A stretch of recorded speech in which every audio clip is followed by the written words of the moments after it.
So yan, welcome back mga kalapatids yan for today's video. Nandito tayo ngayon sa loft ni Idol Christian Ducos no? Christian Ducos.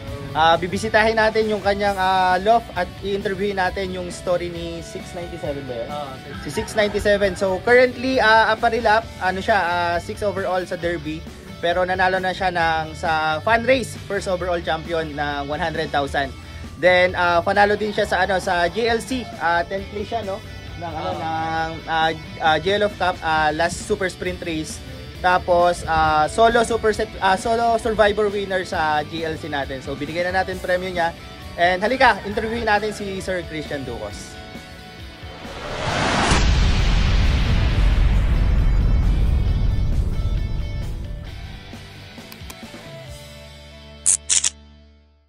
So yan mga idol, mga kalapatids, nandito tayo ngayon kay Sir Christian Ducos. So sir, baka pwedeng makilala sino ba si Christian Ducos, and siguro pakilala ka lang siguro sir. Sige. So ang loft name ko Chandy Loft. Then nag-start ako mag-ibon nitong pandemic lang kasi walang magawa. Nagano namang pagkakalibangan. Tapos yun, yung binilihan ko taga-Das, wala talaga plano magkarera noon. Plano lang yung alaalaga. Kunento na ako sa ibon. Ibon, oo. So napanood ako ng mga vlog. Ayun, na ako. Nainganyo. Ayun, sobrang dami ng breeder ko. Pero yung pinagawa nyo, yung loft nyo, sir, kailan nyo to pinagawa? Ano yan? Last year. Last year lang? Oo. Simula nung nakapag-cut balogan finisher ako, tuwan-tuwa ako noon. Oo. Sabi ko, seryosohin ko na yung pag-ibon. Kasi galing ng ibon eh. Ayun, loft ko, tagpi-tagpi lang. Uwi pa rin. Yun, inano ko na, sineryoso ko na, pinagawa ko tong loft. Oo. Tapos yung sa pagpapagawa nyo ng loft, sariling expense, sariling pera nyo? Wala po, hindi pa ako nananalo. Hindi pa nananalo? Yan. Tingin-tingin lang sa internet ng mga design, tapos yun. Nakakita kayo, no? Sa internet-based din tong design na to. Oo. Yung sa taas niya, parang flyer mo, o parehas? Apat. Makita nyo, idol, mga apat na flyer. Yung baba, stockbird, hen, tsaka cock. Pero yung nililipad nyo sir sa taas is, di ba may divider yan?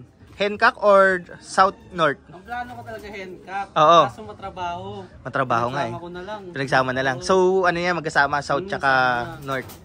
Hindi naman tinatamaan. Kasi usually kasi tama yung yung mga flyers nyo sa iisang loft. Madalas tinatamaan talaga. Pero may advantage din siya eh.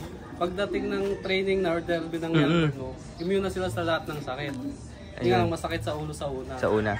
Yun, isang magandang tips na nakuha natin from Sir Christian Ducos na yung mga ibon natin kapag magkakasama, like for example, tinamaan na ng sakit, like nag-akyat siya ng mga YB kasama yung mga pangarera niya. Pag tinamaan nyo ng sakit, expect nyo na tatamaan yan, eye cold na lang kasi magiging immune na sa sakit nila. Sige sir, siguro yung bukod doon sa na-experience nyo, ano yung pinaka-hardest experience nyo? Kasi may bilang fansher, number one, like sumisikat sa Facebook or sa mga videos na yung family hindi supported sa pagkakalapate, pag-iibon. Meron din iba't ibang experience na hindi nababantayan, hindi naalagaan, kulang sa budget or sa masyadong expensive sa pagkakalapate, mga sakit na tinatamaan. Sa inyo sir, ano yung pinaka-hardest experience na na-encounter nyo? Sa trabaho. Ngayon, minsan kasi pinapapunta ang office, papaiiwanan ko talaga sila. Last year din, parang nagbagyo kami, 3 araw ko iniwan. Walang pakapakain. Buti lang, magulang ko, pinakain. Kahit hindi ko sinabihan. Unawa rin sila. Sa mga ibon, no? Sa ano pa lang trabaho nyo sir ngayon? Programmer ako IT. IT sa work from home. Pero minsan pinapapunta kami sa site. Yun. Isa pa lang IT si Sir Christian Ducos na grabe kahit nagtatrabaho, nagcha-champion pa din, no? Tumatakas ako. Loading, pag naglo-load, tumatakas lang ako. Tumatakas ka lang. Sa work from home, pero yung office nyo sa Maynila or Makati. Ay, hindi. BGC. Sa BGC, yan. Si Sir is from IT industry. Then, siguro Sir, check lang natin ano yung mga bloodlines na hawak mo kasi or achievements na nakuha mo from the start na nag-ibon ka. Kasi during pandemic, no? Ako din, during pandemic nag-start pero grabe, ang layo ng achievement ni Sir Christian Ducos sa achievement natin. Ano yung mga achievements, Sir, na natanggap nyo during the season? Nag-start ako manalo last year, yun nga nung sineryoso ko, pinagawa ko tong loft. Oo. Naguna nung summer, 12 tsaka 13 overall, tapos 3 superset. Saang club? CS. WRBC. Tapos next noon, South naman. South, oo. Medyo marami on 4th overall. Tapos may 16 ata. Tapos sa area. Sa area meron BSRPS, no? Hindi, CS area. CS, okay. Parang tatlo yun, pasok na top 20. Top 20. Ayun. Tapos, Tacloban yun, sir. ay hindi ako pauwi. Katbalogan lang. Ano kasi, ang mali ko ata noon, nag-focus ako sa SF. Ah. Isa lang kinarga, anim pa uwi kong Katbalogan. 6, oo. Isa lang kinarga kong Tacloban, puro SF na. Puro SF. Ubus sa SF. Oo, isa lang isa lang ata nakapagpauwi Oo, nun isa eh. lang. Taga silang si Bernabe. Tapos sir, bukod doon sa mga achievement nyo this after ng South, North naman, no? Oo. Ay nung summer Meron din sa DS. Nag-second data isang ibon kasi nawala na yun. Katiklan yun, no? Oo. Katiklan race. Tapos 2 finisher. Tapos ngayong North. ubos ako sa CS eh. Sa CS. Hirap sa CS. Hirap nga sa CS. Kaya buti na lang bumawi sa BBC yun. Nagulat nga ako sa Maganda first yun. ng FR2. Oo, first ng FR2. Tapos bukas malalaman pa kung ano mga result. Yan. Good luck sa lahat ng mag-aabang pala bukas for Santa Ana. BBC Warriors. So, 3 pa yung kinarga nyo yun, no, sir? Yung mga kinarga nyo na yun, iba't ibang bloodlines? Oo, Or magkakalayo yun. magkakalayo? Yung una ko, more on Mega Yap siya, tsaka I Believe. Mm-hmm. Ay, tas may Basra din siya. May Basra din. Oo, halo-halo na yung isa. May Ega Yap siya. Tapos yung nanay nung isa ko, galing kay Boss Dan. Oo. Duka old line niya. Okay. Yun, tapos yung isa naman, Alphonse. Grabe, Alphonse may Basra, tapos Nelson Chua. So yun kalapatids, yun yung mga hawak na bloodlines ni Sir Christian Ducos. Sir, ano pa yung siguro na during North ng BBC, kasi first time natin sa Cavite, no? Sa mga players na naglalaro, ano ba yung pwede nyong mahika or masabi, ma-advise sa mga bagong players diyan? Bloodline talaga. Focus talaga sila sa magandang bloodline. Mm-hmm. Kasi nasubukan ko na yun, bumili ako ng mga kung ano, dyan lang. Dyan lang, oh. Mura-mumurahin, wala talaga. Wala, no? Compare mo sa mga pinili mo na, sa mga galing na player tayo. Mag-ingat sila sa mga scammer, ang dami Madami. Oo. Kayo sir, direct talaga kayo sa kanila. Paano nyo na, for example, siguro bigyan nyo sila ng tips para makakilatis ng pigeon fancier na legit magbenta or magbigay ng bloodlines? Yung mga nananalo talaga. Yung iba kasi kwento lang eh. Oo. Madami ko na experience na kwento lang. Sayang lang yung panahon, no? Meron ako, binayuntahan ako, breeder niya raw, tapos nagpo-produce ng MacArthur. Oh. Doon ako, 2021, 2022, doon ako nag-focus. Oo. Doon tumapos ng training sa high. Grabe. Oo. Anong ginawa? Dinispose nyo na ibon? Andiyan pa. Andiyan pa? Yaya. Yun. Mag-ingat tayo sa mga manloloko. Madami lalo. Sikat yung pangalan, Oo. Madami nga niyan. So, hindi na lang natin mention yung iba. Kasi yung iba, ginagamit na lang yung pangalan para makapagbenta ng magandang bloodlines na marami nang naloloko. Siyempre, kawawa din yung mga bago na namumuhunan eh. Tinatarget talaga nila mga newbie. Totoo. Siguro sir, regarding naman sa sa conditioning tips, ano yung pwede nyong ma-advise? Ito, may marami oregano si sir dito. Baka gumagamit ng oregano. Simple lang talaga, mas maganda simple. Kasi natural. Ang ginagamit ko, yung mga mapapanood ko. Oo, ang dami kasi eh. Na-off talaga yung ibon. Parang hindi rin nila gusto yung maraming nalo ngayon. Ang sistema ko simple na lang, Monday bawang. Tuesday probiotics. Puro plain. Grabe, no? Plain water, plain pagkain. During loading, meron pa kayong sinusubo or wala? Derby meron. Derby loading, magsusubo ka ng Supra. Supra, okay. Tapos pagdating ng arrival, Ideal. Oo, Bitaboli. Tapos Belgasol yung pinaka-electrolytes. Oo, tama. Okay. Ayun lang. Tapos ayun lang, balik na ako sa Monday, Tuesday na sistema ko, tapos puro play na lang ulit. Oo, tama. So, isa nga sa nakuha nating tips from Sir Christian Ducos, number 1 is bloodline talaga. Kasi yung bloodline, kahit wala kang ibigay dyan na supplements, kahit wala kang ipabaon dyan or something na kakailanganin niya, kapag matigas talaga yung bloodline, no? Ilalaban ka hanggang dulo. So, usually kasi sir, napansin ko din during sa pag-iibon ko, kailangan mo talaga ng sustentuhan yung ibon kapag hindi mo alam or ano yung bloodlines, pag di mo alam. So, since may hawak na si sir ng mga bloodlines, so nakikita nyo yung Monday niya is bawang na lang, Tuesday probiotics, tapos plain the rest. So pinapabaon niya lang is yung Supra pills, no? Supra pills ang pinapabaon niya during derby. Tapos panalubong is Belgasol plus Ideal pills. Ayun. So yun, siguro sir, ano nyo na lang kami sa inyong breeders. Kung ano ba yung merong breeder si Sir Christian Ducos. Tingnan natin mga idol. Ito, nasa ila. Ito kakasalang ko lang dito kasi parang ano pa lang to testing pair pa lang to. Testing pair? Oo, tapos ito yung biglang naghanap na ng champion. Oo. Ito yung magulang ni 697, yung champion ng FR2. Yung tatay nito ay Gayap, direct. Tapos yung nanay, breed ko na to. Anak ng Santa na finisher ko. Tapos Gayap yung ano, ito yung nanay niya. Bali, ito yung nanay niya. Tapos ito mga idol, sir, buksan ko lang, pakita natin. Itong bloodline daw na yan is Gayap. Parehas Gayap. 50% Gayap yung isa. Tapos yung isa pure. Oo. Kasi ano siya, person ni Gayap, no? From Pangasinan, no, sir, no? Grabe. Tapos ito yung nanay niya. Ito yung nanay ng magulang nung nag first overall. Ayan, magulang nung nag first overall. Ayan. Tapos ito, sir, nanay nitong hen. Nanay nitong hen. Ito producer mo na talaga to. Hindi, ano lang din yan lagi ring palpak yung mga anak niya. Anak niyan. Pero ito, sa apo gumawa. Sa apo, okay. Etong po niya, barako. Hen yan. Hen. May nag-anak pala, yung nestmate pala nito, ano yung norte na karaan? Norte ng Pagudpod, oh. Pagudpod Clacker, first lap lang na nabutas. Nestmate nito, okay. First lap lang nabutas. Pang north talaga, no? Pero na-try nyo na, sir, sa south yung ano niya? Gulong sa south. Meron talagang pang south lang, pang north lang. Pero yung grizzle na ano niya? Ito bago, galing to kay Duque. Kay Duque. Ito yung, grabe yung nangyari kay, shoutout pala kay Sir Duque. Na landslide sila ng nung bagyong Christine. Ubus nga sayang si Sir rin naman kung na si Sir Romel na sunugan naman. Romel. Etong sa taas, sir, itong mga sa taas na to. Ito naman Koopman. Pure Koopman. Both parents ito dari kay Sir Judsi. Kasi naibenta ko na kasi tinamad ako nung 2022. Binenta ko yung magulang. Pero kumusta performance nito, sir, sa inyo? Magaling yung anak nito sa sprint nitong Norte. Naka 7 times pulling winner yun Grabe, ang lupit. Tapos yung anak niya nung South, nag-champ 6 overall ng Old Bird. Old Bird. Sa South. Sa South. Tapos itong namang Kak. Ganda nung Kak, napakalinis, no? Galing to kay Rome, Dagadasma. Santa Ana finisher din to. Grabe, gaganda ng bloodline. 2 times Santa Ana finisher binili ko kasi parang kailangan niya ng budget. Itong namang iba, sir, mga itong nasa taas. So, breeder nyo, mga isang noble cage lang, no? Ito naman, ito yung tatay nung kinarga ko. Ngayon? Yung may butas. May butas. Ito yung Alphonse, Reggie Cruz. Kay Reggie.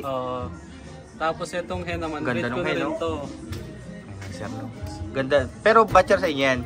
Hindi ko napakaulan. Ayan, ang ganda nung yung hen, sir, anong bloodline yan? Ano yan, super blue ni Eric Macalino. Tapos Gayap. Gayap. Puro Gayap. So mukhang pupuruhin na rin, sir, yung Gayap. Pero dito, sir, sa kabila nyo? Ito yung nanay nung isa, nung second live ko. Second live. Boss Dan. Okay, Boss Dan. Anong din, yung Duca? Duca Silom. So, tapos yung isa? Etong Kak. Breed ko na ito. Super set winner to ng Norte. Ng Norte. Last year, 2023. Okay. Tapos ito, sir, nasa baba? Etong hen, yung nanay nung Jaime Lim yan. Nanay yung nung hen. 4th overall champion ko nung South. Sa CS. Kasi etong Kak, ito yung tatay nung Katbalogan Chop din nung South. Pinagpares ko. Ano to, binili ko kay Boss Duque. Kasi binigay niya na sa akin itlog, 2. Binili ko sa kanyang ibo, tapos binigyan niya akong itlog. Tapos yung nag-champion. Parang yun nga nakita ko na naka-post mo sa mo, tapos shiner ni Sir Duque na nag-champion. Sa CS yun, no? Sa CS. Sa CS. Isa lang butas doon. Sayang hindi pa pero pasok sa overall din. Overall. Mataas ata ranking. Pinenta ni Duque sa akin kasi nangailangan siyang pera. Itong Kak yun nakuha ko. Ito na yun. Kaso late niya na naibenta. Ngayon ko na i-breed. Pang North. Tapos dito, sir, sa... Ito yung 4th overall champion ng South. Ito binili nyo. Kanino siya pinare, sir? Kapatid niya. Line breed na, no? Kapikulan Clacker. Nagtatry lang ako mag-line breed pero gusto ko talaga mga Cross talaga ngayon lang. Subukan ko lang. Baka meron kasing pwedeng i-explore yung line breed, inbreed, tsaka crossbreed kung saan mapupuro Tapos dito, sir, sa baba, parang, ito, sa magulang pala, taas, no? Ito yung tatay naman nung second na live ko. Inano ko sila, kinross ko naman sa North, naman to. 12 overall nung Norte, nung last year din. Diyan, pinagpares ko sila. Napakaganda nung Pero sir, siguro yung sa mga ganda kasi napansin ko sa setup ng nyo is talaga siya na aarawan ng benefits, no? Ang ganda nung ano nung. Pero yung dito sa iba nyo, mga breed, may sakit din. Eto, kinulang na ako sa cage. Kaya dito na lang. Dito na lang. Pero grabe no, isang Nobel cage lang pero mga solid yung mga bloodlines. Pero sir, ilan yung nililipad mo kada season? Ngayon marami na eh. Parang yung south ko 30. 30. Tapos yung north ko nasa 20. Nasa 20, grabe. Pero ngayong south ngayon, ilan yung nililipad mo ngayon south? Ngayon marami. Marami. Kasi yung mga summer ko sinama ko na. Oo, sabay na no. Parang nasa 38. Oo. Regarding naman sir, siguro second to the last questions is yung sa breeding mo technique. Kasi nung nakita ko, napansin ko during tinitingnan ko yung mga ibon is pulbos na pulbos. Tsaka kahit nagsusubo, makikita mo parang condition pa rin. Ano yung conditioning tips mo sa ating mga fanciers? O gaano katagal, ano yung ginagawa mo during kasi conditioning? Pag nasa stock Isaklop. condition na sila eh. Oo. Saka pinipili ko yung magaganda na talaga yung balahibo. Doon nagsasalang ng mga lugon. Lugon, oo. Kaso kung ano yung sistema ko sa Dito, sa same pero lang. pagdating nila dito, May bag iba pa. wala, play na lang talaga to. Play na lang. Yung magastos lang dito, yung grits tsaka patuka kasi mayat maya ako naglalagay. Oo. Kung mapapansin yung meron pa rin talaga. Maglalagay pa nga ako dyan eh. Mayat maya ako naglalagay pero hindi ako naglalagay ng kahit anong vitamins. Kahit sa inakay, hindi ka nagbibigay. Kaya kung makita nyo mga idol, pantay na pantay. Oh. Yung talaga importante, yun, hindi sila mawala ng grits, tsaka nung mga patuka. Tsaka always, makikita nyo mga idol, always malinis. Yung patukaan. Umaga lang. Umaga lang naglilinis. Everyday yun. Everyday. Yun din pala. Yun yung kinaganda. Everyday malinis. Tapos, every other day, dun yun na lang ulit lilinisin. Pero sir, pag pag nandito na sila, magkahiwalay na sila or magkasama na? Sama na. Tapos, pag kuha nyo doon, pasok na talaga dito, wala na kayong ginagawa. Kundari, purga, kasi iba purga, flashing. Nagpupurga pala ako dito pala. Dito na. Okay. Mga 1 month bago ako sa Laisan, purga. Purga lang, hindi na ako. Flashing hindi na rin. Kasi usually mag-auto-condition na sila no? Dati nagko-flashing ako kasi matrabaho Oo. Purga na lang. Tapos yung vaccine, may ligaw mag-vaccine. Kaya bago ko sila ilagay, naka-vaccine na. Bago dito? Bago iangat sa lop? Bago lalagay dito sa breeder. Sa breeder. Pero tong mga YB, after nyo iangat, is vaccine na kompleto na yun. Pero kahit kasi experience ko, kahit vaccine mo, pag tatamaan talaga ng sakit eh. Minsan pag malakas talaga yung sakit. Pero ang maganda pag may vaccine, mabilis recover. Oo, mabilis nga. Hindi kagaya pag walang vaccine, ang bilis kumalat. Mabilis gumaling eh kasi re-recover agad. Sige sir, last question siguro, hingi na lang ako ng message regarding sa natin sa mga pigeon fancier, lalo na sa industry natin, ano yung dapat nilang tandaan, o like nasabi nyo kanina yung mga bloodlines, baka meron pa kayong ibang pwedeng i-share sa kanila. Ang ma-share ko, tutok talaga sa pag-iipon. Kasi yung sistema ko, wala naman ako mentor. Sa pagtutok ko talaga siya matututunan. Doon mo makikita yung kung anong gusto ng ibon eh. Tapos nakaranya natutunan ko, mahalaga rin pala talaga mag-force play. Force play? Third lap na nag-force play, doon nagpo-force play. Nung nag-force play ako, bumilis yung ibon. Sayang no? Kahit anong vitamins ibigay mo, wala. Wala talaga. Tapos maganda natural talaga, tapos tutok. Oo. Doon mo makikilala yung ibon, doon mo makikita yung tamang sistema. Ayun. And yung sinasabi ng mga idol natin eh. Oo. Diba? Yun talaga, observation. Makikita mo kasi sa droppings, paano siya gumalaw sa loft niya. Kasi kung tutukan mo, makikita mo everyday, makikita mo yung, parang habits niya kung nagbabago or hindi eh. Makikita mo kung may sakit. Oo. Makikita mo agad kung may sakit sa paggalaw niya pala. Tama. Yun, isa sa pinakamagandang nasabi sa atin ni Sir Christian Ducos is kailangan natin tutukan talaga yung mga ibon natin. So, hindi pwede na pakain lang, patuka lang. So, wag kang mag-expect siguro na mag-champion kung ganun lang magiging gawain mo. Kailangan mo ng extra effort, no? Para mag-champion. So, sabi nga ni coach dun sa gym, iba yung gusto manalo, iba yung gumagawa ng paraan para manalo. Ayun, tama. Isa sa gusto manalo, tsaka iba yung gumagawaan para manalo. So, yun lang, sir, baka meron kayo i-shoutout sa Shoutout kapag ba nagsasabi to kay paring Johnny Evangelista. Sir Johnny. So shoutout kayo din kay paring Polly. Pati lang kasi kaibigan ko. Polly Manalang. Okay. Kala Boss G, so coordinator ng Boss Dan. Boss Dan. Tapos sa lahat ng kalapats natin dyan, shoutout. Yun. Ayun, sana may maganda kayo natutunan kalapatid sa munting message, munting advice, munting tips sa atin ni Sir Christian Ducos. Kung gusto natin manalo talaga, tutukan natin yung ibon natin. So, yun lang kalapatids. Good luck and happy flying everyone.